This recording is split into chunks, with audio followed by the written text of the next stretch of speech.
Didik TV KPM. Masih bersama Irfan dan juga Cikgu Intan tentunya dalam slot Sukses SPM 2022 dengan topik kita pada hari ini, berabot jalan. Jadi untuk segmen kali ini Cikgu, apa pula diskusi kita? Ya, kita tengok apa pula diskusi kita untuk hari ini ataupun untuk topik yang ini, iaitu kelengkapan keselamatan. Bila kita sebut je keselamatan, maknanya kena ada ke tak ada? Boleh Kena tak ada. kalau tak ada?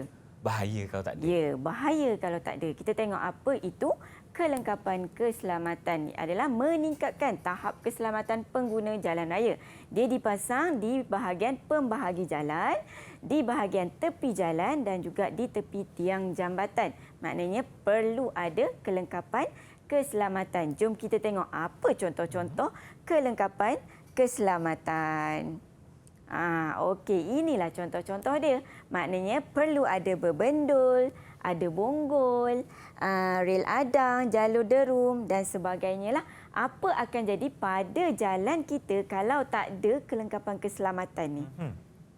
Boleh, Siapa Zana? nak jawab? Siapa-siapa nak jawab? Apa akan jadi kalau kata Bahaya jalan kita tu. ni? Bahaya lah Cikgu. Abang Irfan setujulah. Okey, biasanya bonggol ni berada kat mana? Bonggol ni biasa ada dekat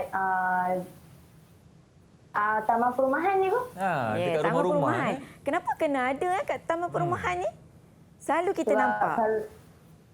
Kalau tak ada, Sebab saya rasa cikgu kan, kalau tak ada dekat taman perumahan nanti kereta akan bawa laju. Itu nanti membahayakan orang sekeliling. Ya, membahayakan terutamanya kanak-kanak. betul. Dia keluar terus lari. Dia bukan nak tengok kiri kanan. Betul. Dia terus lari. That's why kena adanya bonggol ni supaya kita lebih berhati-hati dan kita memperlahankan kenderaan. Okey, kalau kata jalur derum. Siapa pernah nampak jalur derum? Bila kita lalu kita akan rasa kereta kita macam nak bunyi macam mana Geduk-geduk. Gedek-gedek macam tu kan. Okey. Siapa pernah lalu yang dia ada gedek-gedek Semua pernah lalu saya rasa Cikgu. Kan, mesti semua pernah lalu. Kenapa kena ada jalur derum ni? Boleh siapa-siapa volunteer? Silakan. Sebab dia nak memperlahankan kenderaan kot cikgu. Memperlahankan kenderaan. Yakin ke tak ni? Tak nak ada kod kat belakang tu. Abang Irfan kena pun rasa jawapannya sama. yakin. Agak-agak kenapa kena ada jalur kenapa? derum ni? Dia nak memperlahankan kenderaan, jangan bagi laju-laju. Ya, betul. Betul Cikgu. Betul. Okey. Salah satunya Baik. satu lagi, kalau kita perasan kan, kalau kita balik highway, Okey. lalu lepas terowong Monora, kita akan lalu jalan tu, kalau kita perasan dia bila kita lalu kenapa macam tu? Okey. Sebab kita nak elak daripada pengguna tu mengantuk. Kawasan tu kan berbahaya. So kena adanya jalur derum ni supaya pengguna lebih alert dan boleh mengelakkan berlakunya kemalangan dan mengantuk lah.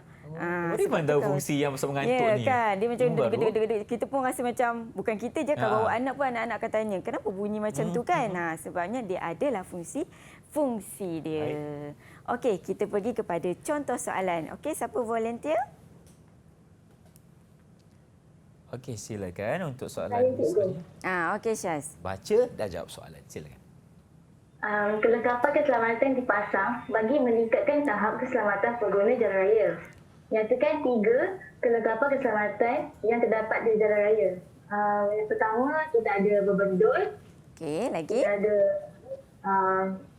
ada bonggol, kita ada rel adang. Okey, kita ada bonggol, kita ada rel adang. Lepas tu tadi kita ada jalur derum pun boleh. Tak ada masalah. Antara banyak-banyak tu kita boleh letakkan. Kalau kata dapat, kita akan dapat 3 markah kat sini. So sebenarnya senang saja. Awak dengar cikgu cakap kat depan, ingat cikgu cakap yang bunyi gedek-gedek. So kita ingat kan? Itu adalah jalur derum. So dah dapat 1 markah dah kat situ. Betul.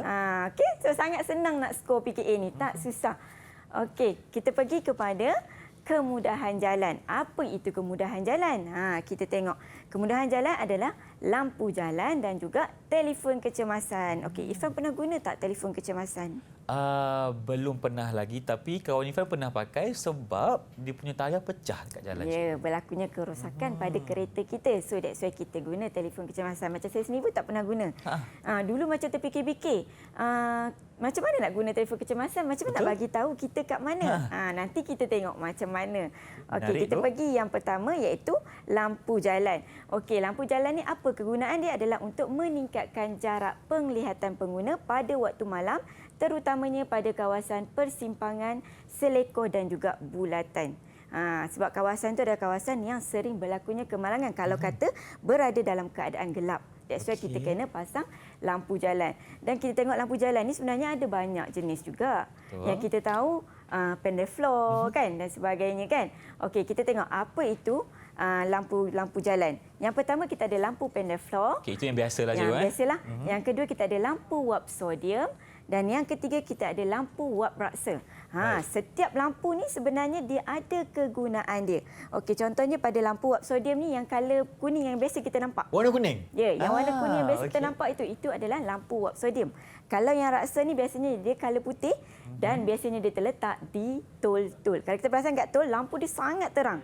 Betul? Betul. Tinggi juga kan yang lampunya? tinggi juga tu. Itu adalah sebenarnya lampu wap raksa.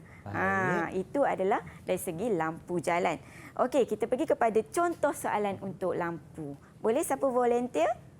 Silakan murid-murid cikgu. Okey, Dina baca dan jawab. Padankan. Terdapat beberapa jenis lampu jalan yang digunakan bersesuaian dengan penggunaan kawasan tertentu. Padankan jenis lampu jalan dan penggunaan lampu mengikut kawasan tertentu.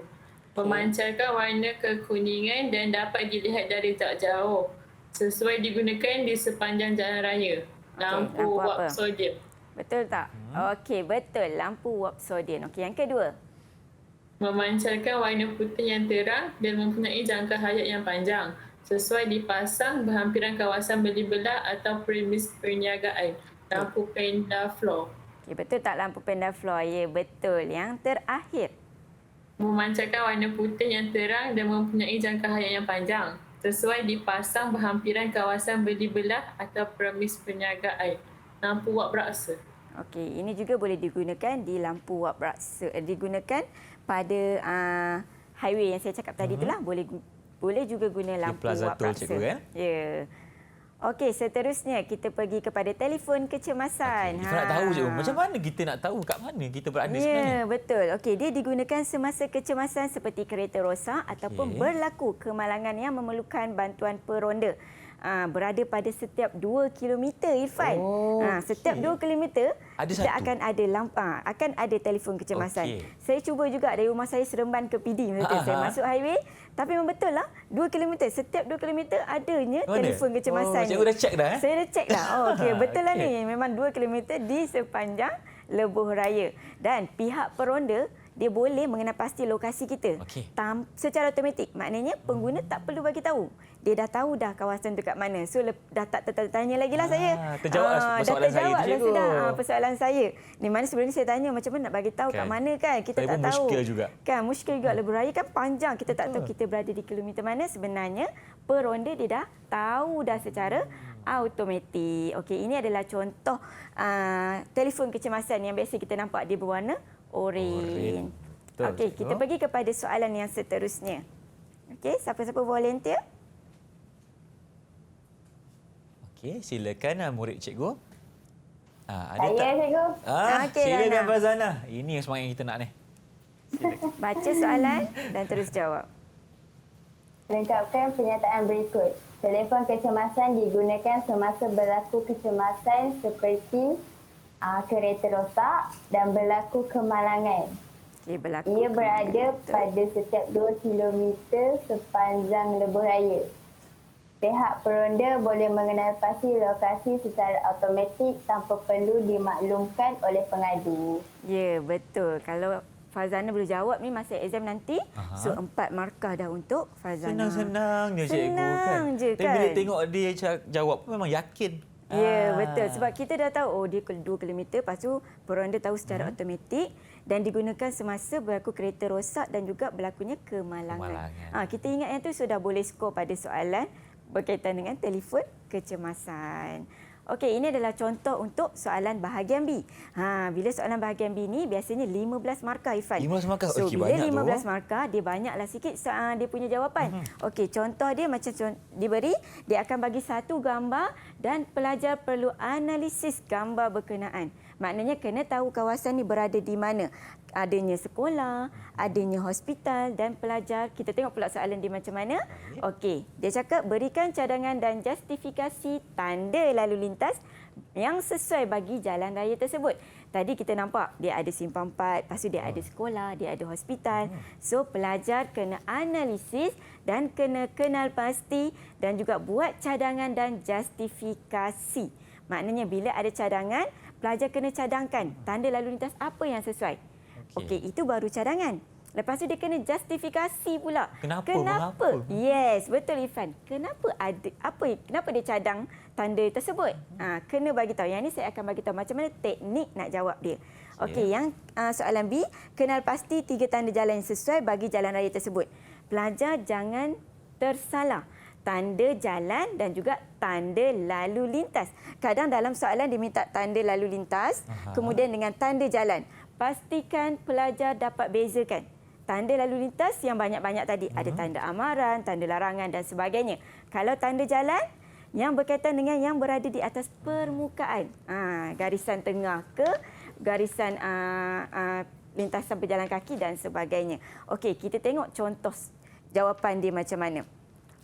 Okey, untuk soalan bila diberi soalan cadangan dan justifikasi, pelajar perlu buat dalam bentuk tabel. Buat kotak juga? Ya, buat kotak. Sebab apa? Kita nak mudahkan pemeriksa dia tanda.